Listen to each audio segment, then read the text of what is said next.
Once upon a time, dear child, in a little village on the edge of a deep, whispering forest, there lived a girl who was as sweet and gentle as the morning sun. Everyone who met her loved her, for her smile could brighten even the gloomiest day. But of all the people who adored her, none loved her more than her grandmother.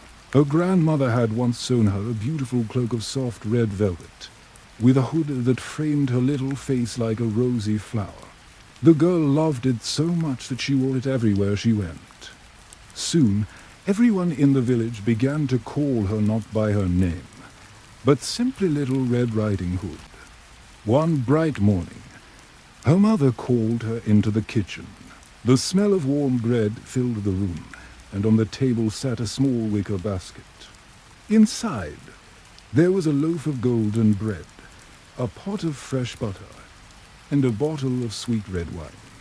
Little Red Riding Hood, her mother said gently, "Your grandmother is feeling unwell today. I've prepared a basket for her. Please take this to her cottage at the other end of the forest.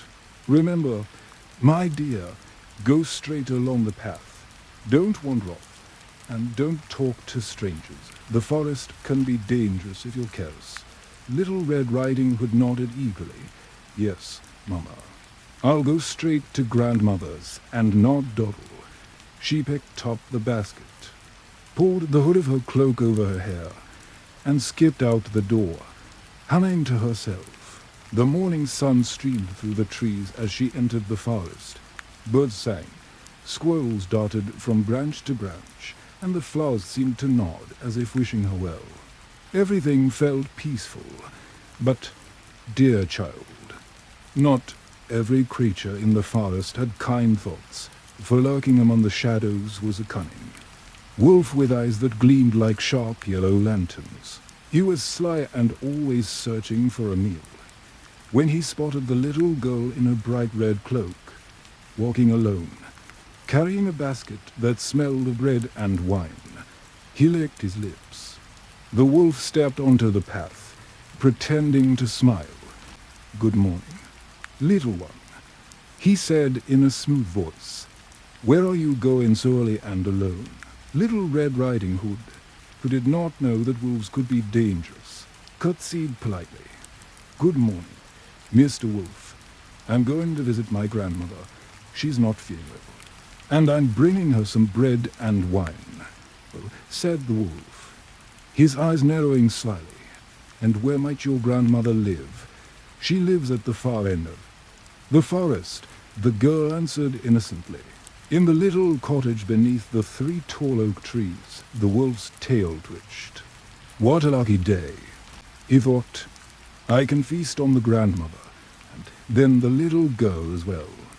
But aloud he only said, "What a thoughtful little granddaughter you are. But tell me, don't you see all the lovely flowers in this forest? Wouldn't your grandmother be delighted if you brought her a fresh bouquet?" Little Red Riding Hood looked round. Indeed, the forest was filled with daisies, violets, and wild roses blooming in bright colors. She thought of her grandmother, sick in bed, and her heart softened. Oh, yes, grandmother would love flowers, she said.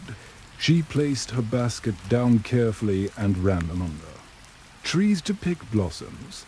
Meanwhile, the wolf wasted no time.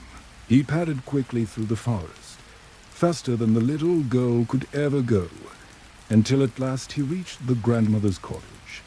He knocked softly at the door. "Who's there?"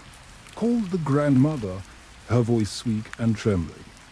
"It is I, your little granddaughter, Little Red Riding Hood," the wolf answered, disguising his voice. "I've brought you bread and wine.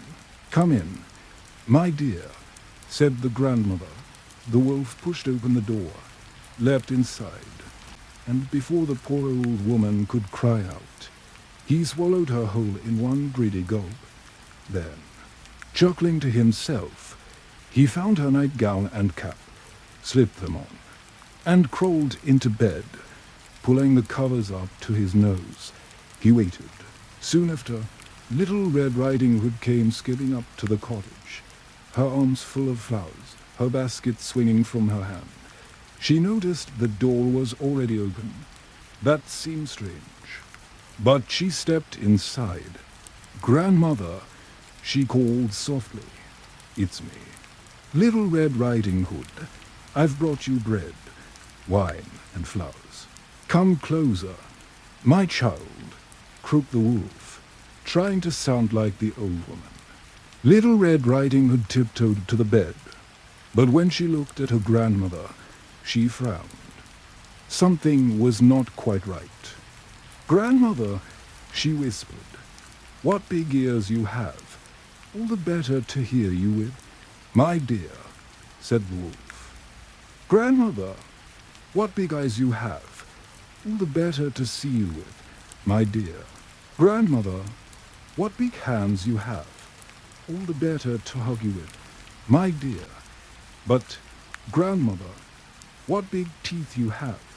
And at that, the wolf sprang out of bed, snoring. "All the better to eat you with." He leapt at the little girl and, before she could scream, swallowed her whole. Satisfied and full, the wolf crawled back into the bed, pulled the covers up, and soon began to snore loudly, his belly round and heavy. But, dear child, fate was not finished with him yet. A kind woodsman was passing by the cottage. He heard the strange snoring and thought, "How odd! Grandmother never snores like that." Curious and concerned, he stepped inside. There, in the bed, he saw the wolf fast asleep, his belly swollen. The woodsman realized at once what had happened. He raised his axe to strike, but then paused. Perhaps the grandmother is still alive inside, he thought, so instead of killing the wolf, he fetched his hunting knife and carefully slit open the beast's belly. Out popped Little Red Riding Hood, gasping for breath, followed by her grandmother, a little pale but still alive. "Oh, grandmother!" cried the girl, hugging her tightly. "I was so frightened." It was so dark inside the wolf. Together with the woodsman, they filled the wolf's belly with heavy stones and stitched it back up.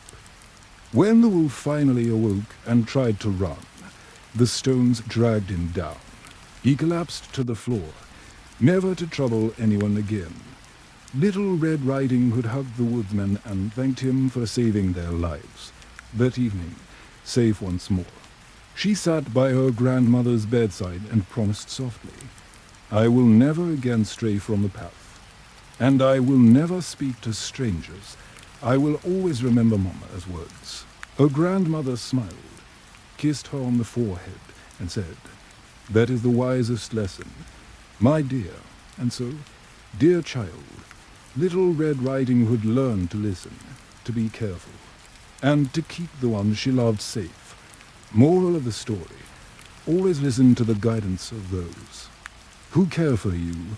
Never trust strangers too quickly, and remember that bravery and kindness will always shine through even in the darkest time.